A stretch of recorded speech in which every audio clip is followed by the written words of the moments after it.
Welcome to NCN news. నేను సంధ్య. బులెటిన్లో ముందుగా హెడ్లైన్స్ చూద్దాం. పద్మశ్రీ రేలంగి వెంకటరామయ్య నటన చిరస్మరణీయం. మంత్రి కందుల దుర్గేష్. తెలుగు వెండితెరపై నవ్వుల్ని పూయించడమే కాకుండా హాస్య నటుడిగా ఎన్టీఆర్, ఏఎన్ఆర్ లాంటి అగ్రకథా నాయకులతో సమానమైన స్టార్డమ్ను పొందిన హాస్య నట చక్రవర్తి పద్మశ్రీ రేలంగి వెంకటరామయ్య అని మంత్రి కందుల దుర్గేష్ అన్నారు. ఆగస్టు 13వ తేదీన రేలంగి వెంకటరామయ్య 116వ జయంతి వేడుకల్ని పురస్కరించుకుని రాజమహేంద్రవరంలోని పుష్కర్ ఘాట్ సమీపంలో ఆయన విగ్రహానికి రాష్ట్ర పర్యాటక, సాంస్కృతిక, సినిమాటోగ్రఫీ శాఖ మంత్రివర్యులు కందుల దుర్గేష్, రాజమహేంద్రవరం సిటీ శాసనసభ్యులు ఆదిరెడ్డి శ్రీనివాస్ పూలమాల వేసి ఘనంగా నివాళులర్పించారు.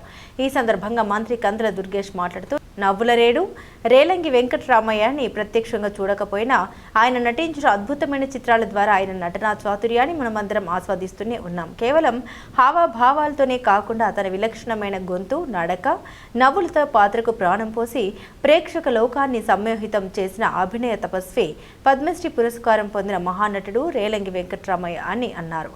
ఇటువంటి మహోన్నత నటుడు మన ఉమ్మడి గోదావరి జిల్లాకు చెందిన వ్యక్తి కావడం మనందరికీ ఎంతో గర్వకారణం అన్నారు. భౌతికంగా ఆయన మన మధ్య లేకపోయినప్పటికీ తనదైన నటన ద్వారా ప్రజల హృదయాల్లో చిరస్థాయిగా నిలిచిపోయి చెరగని నవ్వుల సంతకం చేసిన యుగ పురుషుడని తెలిపారు. శెట్టి బల్జే సంఘం నాయకులు, అభిమానులు మరియు ప్రేక్షకులు ప్రతి ఏటా క్రమం తప్పకుండా హాస్య నట సామ్రాట్ రేలంగి జయంతి కార్యక్రమాన్ని నిర్వహించడం అభినందనీయమని అన్నారు. ఈ కార్యక్రమంలో శెట్టి బల్జే సంఘ నాయకులు, రేలంగి అభిమానులు మరియు పెద్ద ఎత్తున ప్రజానికం పాల్గొన్నారు.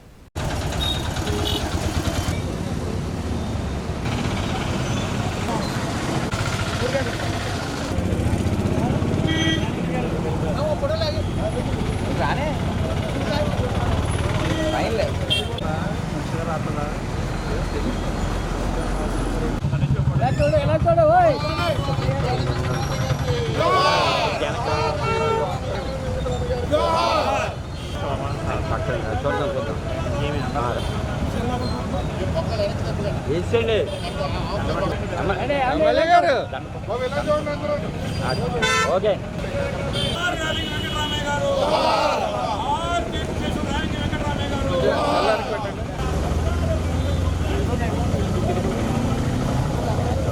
ఓకే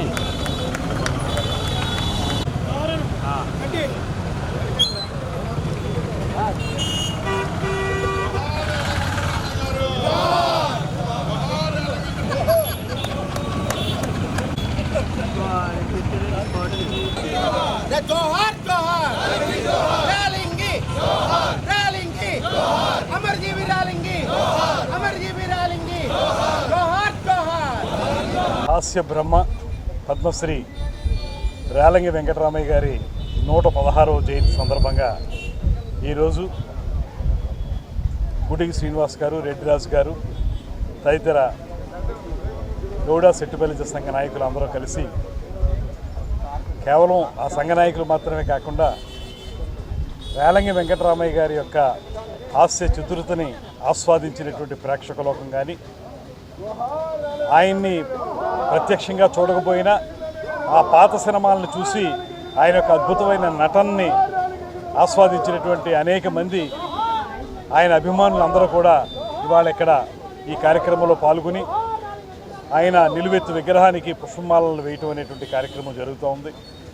నిజానికి తెలుగు చలనచిత్ర సీమలో ఒక అద్భుతమైనటువంటి నటుడిగా, హాస్య నటుడిగా దేశ విఖ్యాతి పొంది, అంతేకాకుండా మొట్టమొదటిసారిగా ఒక హాస్య నటుడికి పద్మశ్రీ అనేటువంటి బిరుదు రావటం అనేది రేలంగి వెంకటరామయ్య గారితోనే ప్రారంభమైంది. అటువంటి అద్భుతమైన నటుడు తన హావభావాలతో కానీ, తన మాటలతో కానీ, విరుపులతో కానీ ఆ రోజుల్లో పిఠాపురం నాగేశ్వరరావు, మాధవపేట సత్యం గారు ఆయనకు పాడిన పాటలు ఇవన్నీ కూడా చిరస్థాయిగా నిలబడిపోతాయి. ఎన్టీ రామారావు గారికి, అక్కినేని నాగేశ్వరరావు గారికి ఏ స్థాయి స్టార్డమ్ ఉండేదో అదే స్థాయి స్టార్డమ్ అనుభవించినటువంటి ఏకైక హాస్య నటుడు పద్మశ్రీ రేలంగి వెంకటరామయ్య గారు అనేటువంటి మాటలో ఎటువంటి అనుమానం లేదు. అటువంటి మహానటుడి యొక్క అద్భుతమైనటువంటి పెర్ఫార్మెన్స్ మన అందరం కూడా చాలా సినిమాల్లో చూసాం. ఆయన ఈ ప్రాంతంలో గోదావరి జిల్లాలకు చెందినటువంటి వ్యక్తి కావడం కూడా మనకి గర్వకారణం అనేటువంటి మాటని సందర్భంగా తెలియజేస్తూ ఆయనకి ఘనమైనటువంటి నివాళులు అర్పిస్తూ ఆయన చిరస్థాయిగా ఎప్పటికీ అలా నిలబడిపోయి ఉంటాడనేటువంటిది, ఆయన భౌతికంగా మన మధ్య లేకపోయినప్పటికీ కూడా ఆయన చిత్రాల ద్వారా మన అందరి మనసుల్లో కూడా చిరస్థాయిగా ఉంటారనేటువంటి మాటని ఒకసారి తెలియజేసుకుంటూ ఇంత చక్కటి కార్యక్రమాన్ని ప్రతి సంవత్సరం కూడా క్రమం తప్పకుండా నిర్వహిస్తున్నటువంటి నాయకులు అందరికీ కూడా మరొక మారు అభినందనలు తెలియజేస్తూ సెలవు తీసుకుంటున్నాను. నమస్కారం.